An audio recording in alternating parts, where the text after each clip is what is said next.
Good morning. His Excellency Dr. Basiri, Chairman of US-MENA Private Sector Dialogue, Co-Chair of EU-MENA Private Sector Dialogue, Deputy Governor, Central Bank of Lebanon, His Excellency Dr. Shahadi Shaybainu, UAB members, board member representing Moroccan Bank, Mr. Sebastian, Chief Policy Officer, European Banking Federation, ladies and gentlemen, good morning. Before I start my speech, allow me please to just brief my speech in Arabic since I'm الكلمة تبعيتي حتركز حول 3 نقاط. النقطة الأولى، شو أهمية هذا اللقاء وشو الوضع بالنسبة للعالم العربي فيما يتعلق بمحاربة الإرهاب ومحاربة تبييض الأموال، وكيف علاقتنا مع الأوروبيين والأمريكان. النقطة الثانية، ربما نحن في العالم العربي بظل جميع التغيرات اللي عم تصير لنا مصلحة أقرب، في مصالح مشتركة ما بين العالم العربي والأوروبيين، وبالتالي جغرافيا ربما كمان أقرب لنا، وبالتالي لابد من تعزيز العلاقات ما بين أوروبا والشرق الأوسط. حأرجع أحكي شوي على ارتفاع السعر البترول، وربما تكون فرصة للعالم العربي لاستثمارات أكبر. بعض العالم العربي مش كلها طبعا مصدرة للبترول، شو تأثيرها الإيجابي حول كمان العلاقات التجارية، وكمان بدنا نحكي شوي بالتغيرات اللي حاصلة بموضوع الجمارك والتعريف اللي عم تصير والحرب التجارية ما بين الدول. هدول هن تقريبا الكلمات حتكون تركز كلمتي. Again now, ladies and gentlemen, on behalf of the Union of Arab Banks, I would like to welcome you all at the EU-MENA Private Sector Dialogue Conference in its 3rd session, which mainly focus on this year on correspondent banking relations and issues related to combating money laundering and terrorism financing. This topic has been chosen to be the theme of this year's conference because despite all the achievements in combating money laundering and terrorism financing on the global level, these two phenomena continue to represent major concerns for all countries around the globe, especially those suffering from terrorism in some countries in our both region. Ladies and gentlemen, over the past few years, banking and financial institutions have been facing increasing levels of regulatory and supervisory requirements, with particular focus on AML-CFT framework, Basel Committee recommendations, FATF recommendations, and recently we have facing another challenge, which is CRS, Common Reporting Standard, where Europe is an early adopter. The current complicated and demanding regulatory and supervisory systems place more requirements on banking institutions, which are now obliged to fully know their customers, the activity that they are engaged in, and the transactions that they are involved in, a direct involvement way bigger than before. In this environment, banking institutions face a dilemma. They have to strike a balance between maintaining a high-risk financial relationships and satisfying due diligence requirements amid rising the compliance cost. So banks, they don't know what to do, either to maintain this high risk or to just cut relationship with financial institutions, not to mention also the high cost of the compliance. So how are global banks and local banks reacting? While some banks have responded to heightened regulatory requirements by strengthening oversight and monitoring, others prefer to terminate relationships with high-risk clients, mainly when this relationship poses more risk than potential revenue. Consequently, a trend of de-risking emerged as an extreme reaction to this challenge.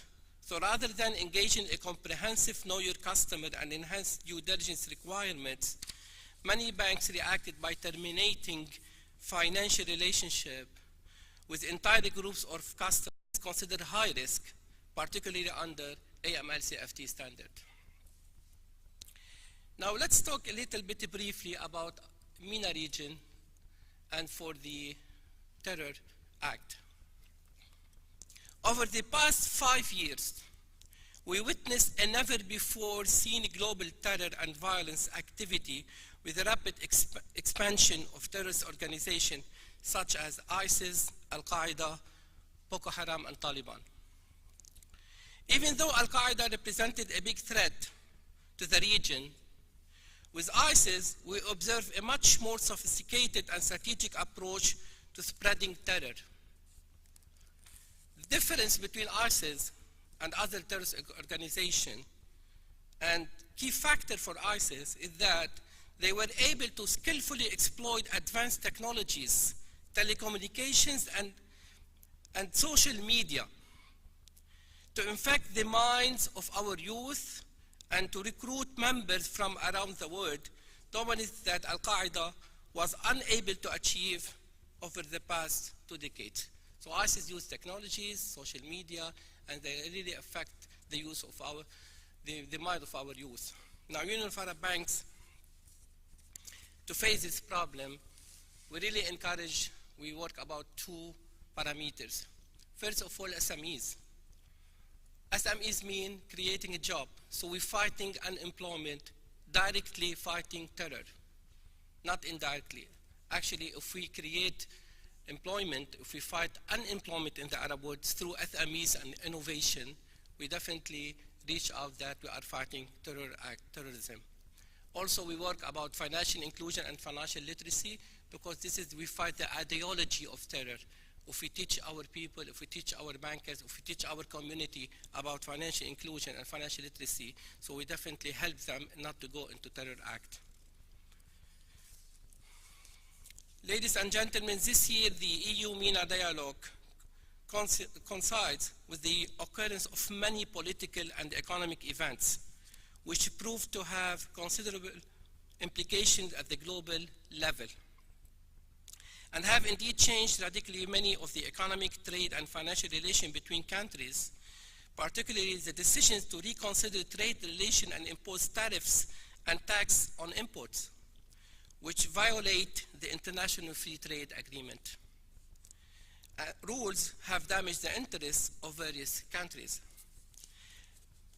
Many countries have begun to feel the pressures of these unilateral trade decisions and actions, and the most to confront them in various ways due to their negative impact on international trade and economic welfare.